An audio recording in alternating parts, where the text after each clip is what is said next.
ایک دن بادشاہ کا گزر ایک راستے سے ہو رہا تھا۔ راستے پر جاتے ہوئے بادشاہ کی نظر ایک مزدور پر پڑی۔ مزدور زمین سے ایک اونچے مقام تک بغیر کسی پریشانی اور تھکاوٹ کے بڑے بڑے پتھر اوپر پھینک رہا تھا۔ بادشاہ یہ منظر دیکھ کر حیران ہوا اور اپنے وزیر سے پوچھا کہ اس آدمی پر ایسی کیا خاص بات ہے جو یہ اتنا توانا، مضبوط اور طاقتور ہے۔ وزیر کچھ دیر سے غور سے سوچ میں پڑ گیا اور پھر جواب دینا شروع کر دیا کہ عالم پناہ جان کی امان چاہتے ہوئے بالکل یقین سے کہہ سکتا ہوں کہ یہ مزدور گھریلو بیماری سے بالکل بے خبر ہے۔ اس کی بیوی سے دل و جان سے پیار کرتی ہے اور ہر وہ کام کرتی ہے جس سے مزدور کو خوشی ملتی ہے، اور ہر اس کام سے دور رہتی ہے جس سے مزدور کو ٹھیس پہنچتا ہو۔ دربار میں آتے ہی بادشاہ نے اپنے 2-3 درباریوں کو حکم دیا کہ جا کر مزدور کی زندگی کے بارے میں سب کچھ معلوم کر کے آؤ۔ درباری مزدور کے گھر کے پاس پہنچ گئے اور مزدور کی زندگی کا ایک ایک لمحہ نوٹ کرتے گئے۔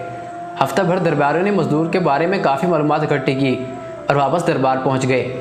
بادشاہ نے سب سے پوچھنا شروع کیا۔ سب سے پہلے بادشاہ نے طاقت اور مضبوطی کا راز جاننے کے لیے پوچھا کہ وہ کیا کھاتا ہے۔ ان میں سے ایک درباری نے جواب دیا، بادشاہ سلامت، ہم نے ایسی کوئی خوراک گھر میں جاتے ہوئے نہیں دیکھی جو مضبوطی اور طاقت پیدا کرے۔ بادشاہ سلامت، عام سا کھانا ہے وہ گھر لے کر آتا ہے۔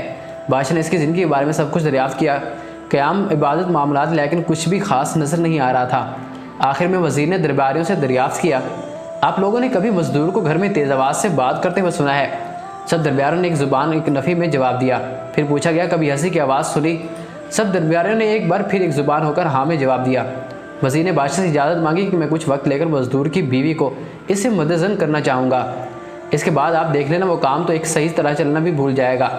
بادشاہ نے اجازت دے دی۔ وزیر نے روپیہ پیسہ دے کر ایک خوبصورت نوجوان کو مزدور کی بیوی کو ورگلانے کے لیے بھیجا۔ مزدور جب مزدوری کرنے جاتا تو وہ نوجوان مختلف قسم کے تحفے طوائف لے کر مزدور کی بیوی کو دیا کرتا تھا۔ مزدور کی بیوی بہرحال روی اختیار کر گئی۔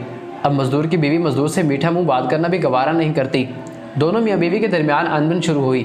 مزدور پر جیسے غم کے پہاڑ ٹوٹ پڑے۔ اب وہ محنت مزدوری اچھی طرح سے نہیں کر سکتا تھا، اب وہ کمر پکڑ کر کام کرتا تھا۔ وزیر نے اب بادشاہ سے کہا کہ مزدور کی حالت دیکھنے چلتے ہیں۔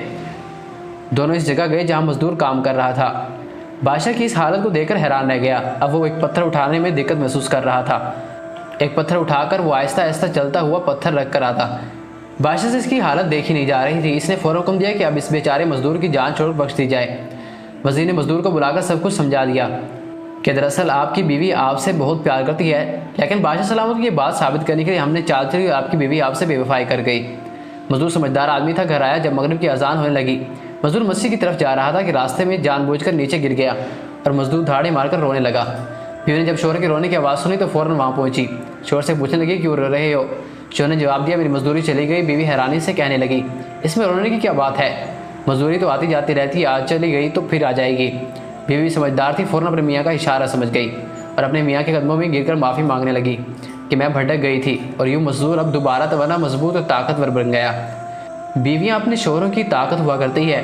آپ سب شادی شدہ بہنوں سے گزارش ہے کہ آج سے اپنے شوہر کے ساتھ ہر دکھ درد اپنے برابر کے شریک سمجھ کر ان کا حوصلہ بنے، اور جو بہنیں غیر شادی شدہ ہے اللہ ان کے نصیب اچھے کر دے، اور جن بھائیوں کی شادی نہیں ہوئی اللہ ان کو نیک سیرت، خوبصورت اور ایسی بیوی عطا فرمائے جو ان کی طاقت اور حوصلہ ثابت ہو۔